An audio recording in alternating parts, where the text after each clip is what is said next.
Pelajaran kali ini kita mempelajari tema 5 wirausaha. Nah, sekarang kita masuk ke subtema 3, yaitu ayo belajar berwirausaha pada pembelajaran yang pertama. Kita awali materi kita yang pertama, yaitu tentang posisi dan peran Indonesia di bidang ketenagakerjaan dalam lingkup ASEAN. Nah, adik-adik, kerjasama di bidang ekonomi menjadi salah satu program utama yang dibahas dalam pertemuan antar negara ASEAN. Kerjasama itu diwujudkan dengan usaha untuk mengatasi masalah-masalah di bidang ekonomi. Tahukah adik-adik, negara-negara ASEAN telah menyepakati terbentuknya Masyarakat Ekonomi ASEAN atau disingkat MEA. Dengan terbentuknya MEA, diharapkan dapat menjaga stabilitas perekonomian di wilayah ASEAN. Pembentukan MEA memungkinkan arus perdagangan barang dan jasa antar negara ASEAN semakin terbuka. Tidak hanya produk barang dan jasa, kesempatan kerja bagi tenaga kerja antar negara ASEAN juga semakin terbuka. Terbukanya arus perdagangan antar negara ASEAN akan mendorong setiap negara untuk selalu meningkatkan kualitas produk barang dan jasanya. Nah, selain itu, setiap negara juga akan terdorong untuk meningkatkan kualitas sumber daya manusianya agar dapat berperan bersama dengan sumber daya manusia dari negara lain. MEA tentu saja juga berpengaruh pada arus barang dan jasa di Indonesia. Para pelaku usaha di Indonesia mempunyai peluang lebih terbuka untuk memasarkan produknya dalam lingkup ASEAN. Nah, peluang tersebut dimanfaatkan dengan meningkatkan kualitas produknya. MEA juga mendorong terciptanya tenaga kerja bangsa Indonesia yang semakin berkualitas agar mampu berperan bersama dalam kegiatan ekonomi antar negara ASEAN. Nah, sekarang coba kita selesaikan soal latihan berikut ini. Yang pertama, apa pengaruh terbentuknya Masyarakat Ekonomi ASEAN atau MEA bagi negara-negara ASEAN? Nah, ini sudah kita baca tadi ya. Pengaruh terbentuknya MEA adalah arus perdagangan barang dan jasa antar negara ASEAN semakin terbuka, serta kesempatan kerja bagi tenaga kerja antar negara ASEAN juga semakin terbuka. Yang kedua, apa upaya pemerintah untuk meningkatkan kualitas tenaga kerja Indonesia? Nah, adik-adik, jawabannya bisa kita buat seperti ini ya. Yang pertama, pemerintah meningkatkan kualitas pendidikan di Indonesia. Yang kedua, pemerintah meningkatkan kualitas pelayanan kesehatan di Indonesia. Yang ketiga, pemerintah membuka kursus belajar bagi tenaga kerja. Yang keempat, pemerintah membuka lapangan pekerjaan. Dan yang kelima, pemerintah menumbuhkan jiwa kewirausahaan. Dan masih banyak lagi ya contoh lainnya. Nah, sekarang kita lanjutkan materi kita yang kedua, yaitu tentang medan magnet.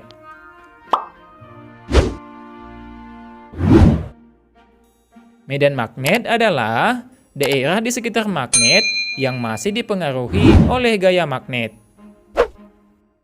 Di dalam daerah inilah magnet memiliki kekuatan untuk menarik benda. Medan magnet tidak terlihat, namun kita dapat melihatnya dengan menggunakan suatu cara. Cara tersebut adalah dengan menggunakan serbuk besi. Serbuk besi yang berada di sekitar magnet akan membentuk garis gaya magnet. Nah, untuk lebih memahaminya, coba kita selesaikan soal latihan berikut ini. Yang pertama, apa yang kamu ketahui tentang medan magnet? Nah, tadi sudah kita baca ya, medan magnet adalah daerah di sekitar magnet yang masih dipengaruhi oleh gaya magnet.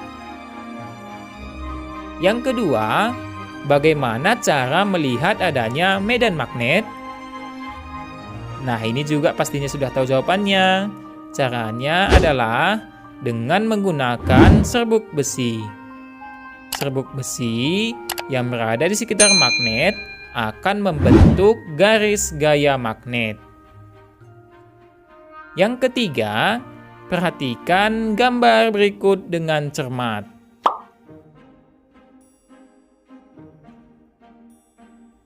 Bagian A, berdasarkan gambar tersebut, di bagian manakah dari magnet batang tersebut yang paling banyak serbuk besinya?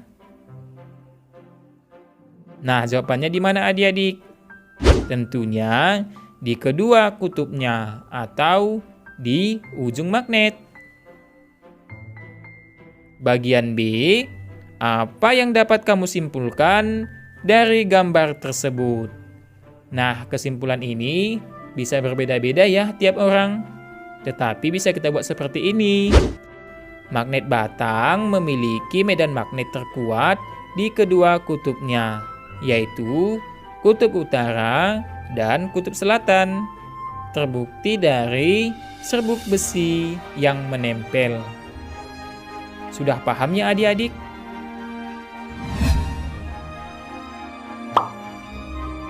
Nah adik-adik, sekarang kita lanjutkan materi kita yang ketiga, yaitu tentang mengidentifikasi jenis teks formulir.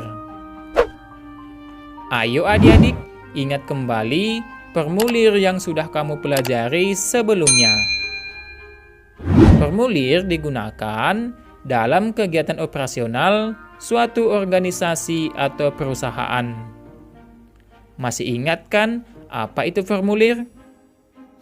Ya, formulir adalah lembaran kartu atau kertas yang dicetak dengan ukuran tertentu, yang di dalamnya terdapat data berupa informasi. Informasi dalam formulir ada yang bersifat tetap dan ada juga bagian lain yang diisi dengan informasi yang tidak tetap. Nah adik-adik, salah satu contoh formulir adalah formulir pengiriman barang dan formulir pengiriman uang. Formulir pengiriman barang biasanya terdapat pada perusahaan ekspedisi. Sedangkan formulir pengiriman uang terdapat pada bank atau perusahaan pengiriman uang. Nah sekarang, coba adik-adik perhatikan contoh formulir pengiriman berikut. Formulir pengiriman barang atau uang diperlukan ketika seseorang akan mengirim barang atau uang tersebut ke suatu tujuan tertentu. Isi formulir pengiriman barang atau uang harus bersifat tetap atau tidak berubah-ubah. Nah, informasi-informasi yang harus diisi pada formulir pengiriman barang yaitu tanggal pengiriman, nama pengirim, alamat dan nomor telepon pengirim, nama penerima, alamat dan nomor telepon penerima, jenis barang, jumlah berat barang, biaya pengiriman, serta catatan. Adik-adik, pada video pembelajaran kali ini, kita mempelajari tema 5 wirausaha. Nah, sekarang kita masuk ke subtema 3, ayo belajar berwirausaha pada pembelajaran yang kedua. Kita awali materi kita yang pertama, yaitu tentang mengidentifikasi ciri-ciri embalase. Nah, adik-adik, pernahkah kamu memperhatikan bungkus kemasan makanan atau minuman? Tentunya pernah dong ya. Bungkus kemasan makanan tersebut disebut embalase. Masih ingat kan adik-adik, apa itu embalase? Ya, embalase adalah salah satu bentuk reklame berupa kemasan yang berisi informasi tentang produk tersebut. Bentuk embalase juga bermacam-macam. Ada yang berbentuk tabung, kerucut, balok, dan prisma. Lalu, untuk apa ya penggunaan embalase ini? Nah, tujuan penggunaan embalase yaitu yang pertama, untuk melindungi produk agar tidak rusak. Yang kedua, menarik perhatian pembeli. Yang ketiga, membuat produk lebih menarik. Dan yang keempat, memberikan informasi tentang produk. Nah, bahan yang digunakan untuk membuat embalase yaitu plastik, kertas, kaca, atau juga kaleng.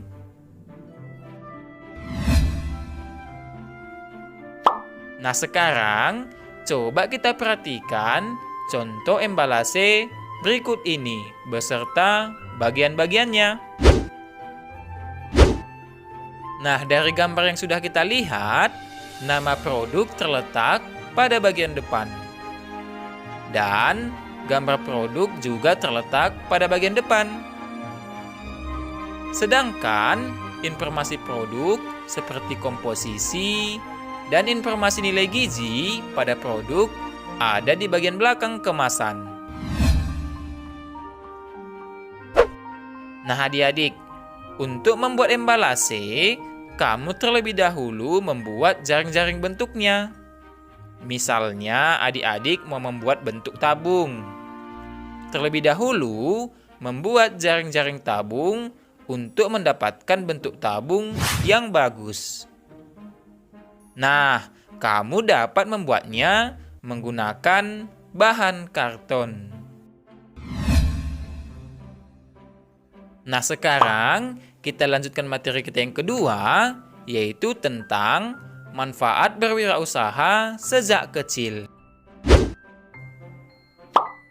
Semangat berwirausaha dapat ditanamkan sejak kecil. Nah, sebagai seorang pelajar, kamu dapat melakukan wirausaha secara sederhana. Misalnya, dengan menjual hasil kerajinan yang kamu buat sendiri.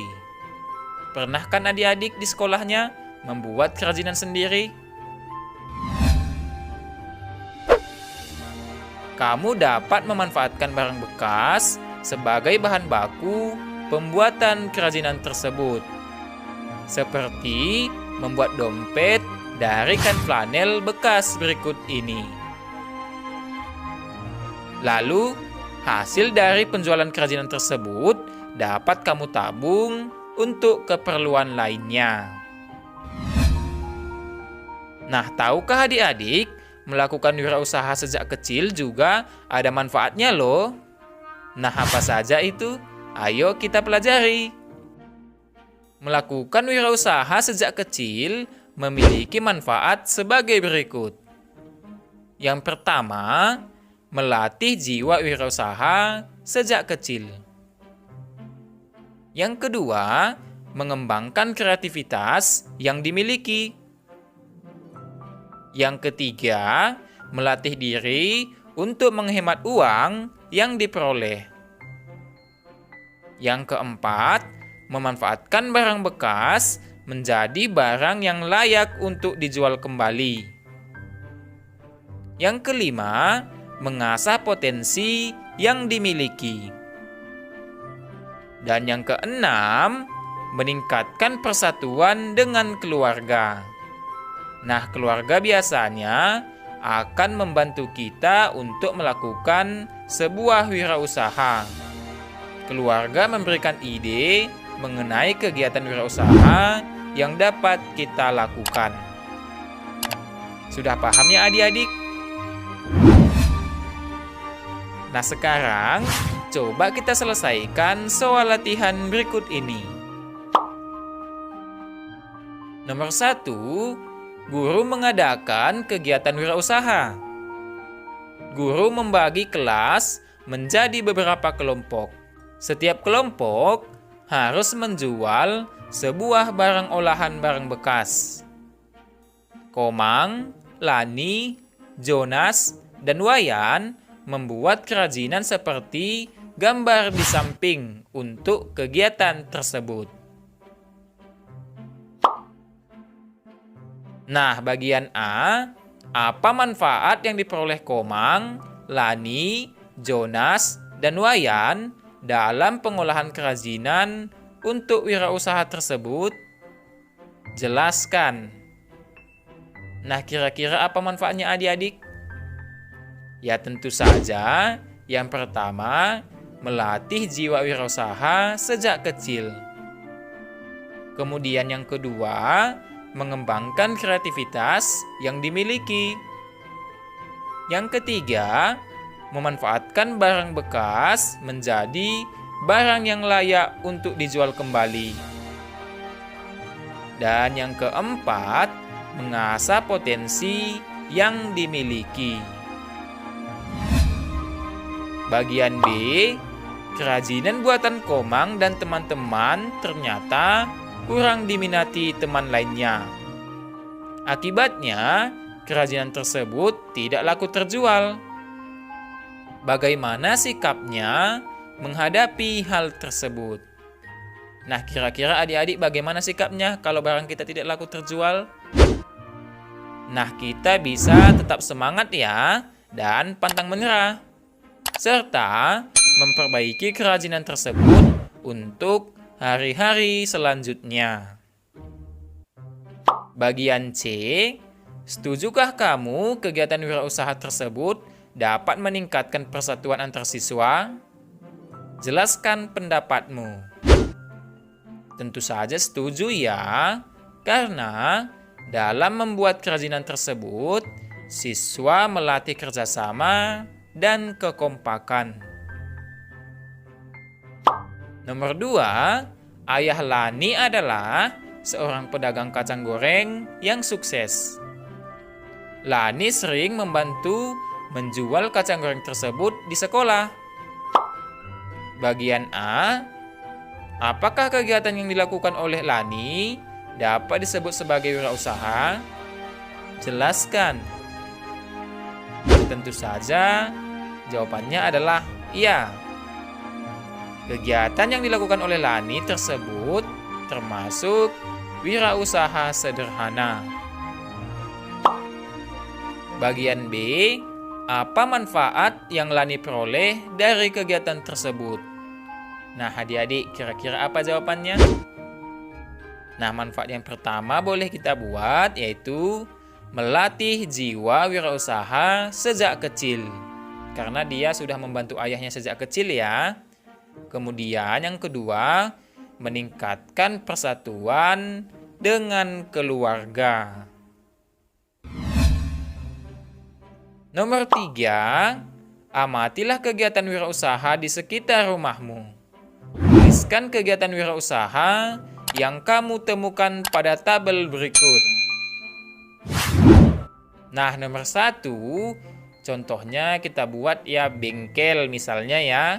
Lalu jumlah pelaku usahanya 1 orang. Produk yang ditawarkan, nah bengkel kan menawarkan jasa. Jadi bisa kita buat jasa memperbaiki kendaraan. Lalu contoh yang kedua misalnya warung nasi. Jumlah pelaku usahanya misalnya 3 orang. Lalu produk yang ditawarkan misalnya kita buat sarapan pagi. Lalu yang ketiga, toko pakaian. Nah, jumlah pelaku usahanya kita buat 2 orang. Produk yang ditawarkan misalnya pakaian anak-anak dan pakaian dewasa. Nah, contoh yang keempat misalnya dosmir ya. Jumlah pelaku usahanya misalnya kita buat 1 orang. Lalu produk yang ditawarkan tentunya jasa mencuci kendaraan. Dan yang kelima, contohnya kita buat nama usahanya adalah beternak ya. Lalu jumlah pelaku usahanya misalnya 2 orang. Lalu produk yang ditawarkan misalnya telur ayam dan daging ayam. Nah, jadi adik-adik juga bisa mengisi ini sesuai dengan wirausaha yang ada di sekitar rumah adik-adik. Adik-adik, pada video pembelajaran kali ini kita mempelajari tema 5 wirausaha. Nah, sekarang kita masuk ke subtema 3. Ayo belajar berwirausaha pada pembelajaran yang ketiga. Kita awali materi kita yang pertama, yaitu tentang cara membuat magnet. Nah, adik-adik, logam yang digunakan untuk membuat magnet adalah besi dan baja. Nah, tahukah adik-adik, besi lebih mudah dibuat magnet. Namun, cepat pula hilang sifat kemagnetannya. Sementara itu, baja lebih sulit dibuat magnet. Namun, sifat kemagnetannya lebih tahan lama. Ada beberapa cara membuat magnet, yaitu dengan gosokan, induksi, dan aliran listrik. Ayo adik-adik, kita pelajari. Yang pertama, membuat magnet dengan gosokan. Membuat magnet dengan gosokan dilakukan dengan cara menggosokkan magnet pada benda magnetis, misalnya besi. Gosokan dilakukan secara searah dan menggunakan kutub yang sama pada magnet. Semakin lama waktu penggosokan, semakin kuat sifat kemagnetan pada besi. Yang kedua, membuat magnet dengan induksi. Nah, adik-adik, benda magnetis yang akan dibuat magnet didekatkan pada magnet. Sebagai contoh, paku akan dibuat magnet. Paku tersebut didekatkan pada magnet. Nah, paku sudah menjadi magnet. Paku tersebut dapat menarik benda magnetis lainnya. Magnet yang dibuat dengan cara induksi bersifat sementara. Jika magnet dilepaskan, sifat kemagnetan pada paku yang dibuat juga akan hilang. Yang ketiga, membuat magnet dengan dialiri listrik. Membuat magnet dengan dialiri listrik dilakukan dengan cara melilitkan kabel ke benda magnetis yang akan dibuat magnet, misalnya besi. Kedua ujung kabel dihubungkan dengan baterai atau sumber listrik yang lain. Magnet yang dibuat dengan dialiri listrik disebut elektromagnet. Nah, adik-adik, elektromagnet dapat menarik benda magnetis jika dihubungkan dengan sumber listrik. Jika sumber listrik dilepas, sifat kemagnetan pada elektromagnet juga akan hilang. Sudah paham ya adik-adik? Elektromagnet dapat digunakan pada berbagai peralatan. Nah, sebagai contoh, pada telepon, pengeras suara, kren, dan peralatan rumah sakit, yaitu alat ultrasonografi, atau yang sering kita sebut USG. Nah, sekarang coba kita selesaikan soal latihan berikut ini. Pertanyaan pertama, bagaimana cara membuat magnet? Tuliskan 3 cara membuat magnet. Nah, ini tadi sudah kita bahas ya. Tentunya adik-adik sudah paham. Nah, yang pertama adalah membuat magnet dengan gosokan. Yang kedua, membuat magnet dengan induksi. Dan yang ketiga, membuat magnet dengan dialiri listrik. Pertanyaan kedua, bagaimana cara membuat magnet dengan gosokan, induksi, dan dialiri listrik? Nah, ini juga tadi sudah kita baca. Membuat magnet dengan gosokan dilakukan dengan cara menggosokkan magnet pada benda magnetis. Membuat magnet dengan induksi dilakukan dengan cara mendekatkan pada magnet.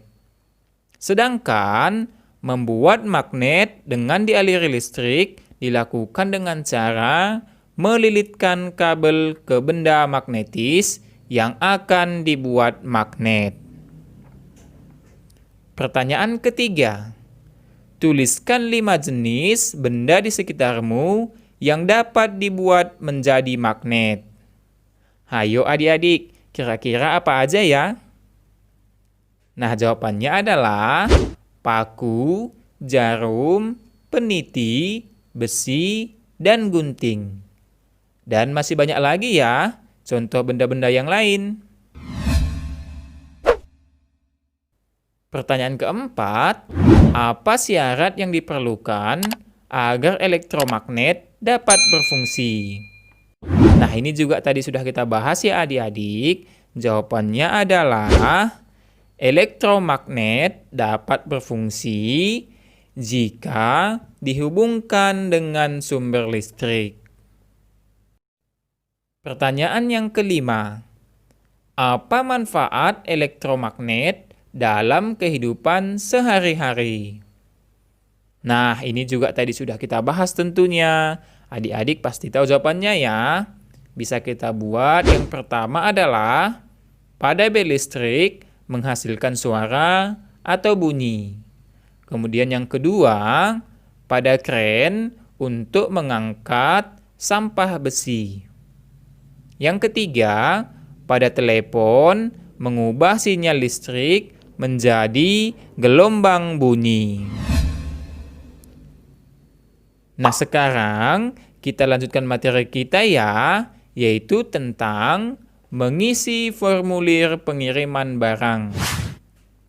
Nah, adik-adik, kamu sudah mengetahui informasi yang terdapat dalam formulir pengiriman barang.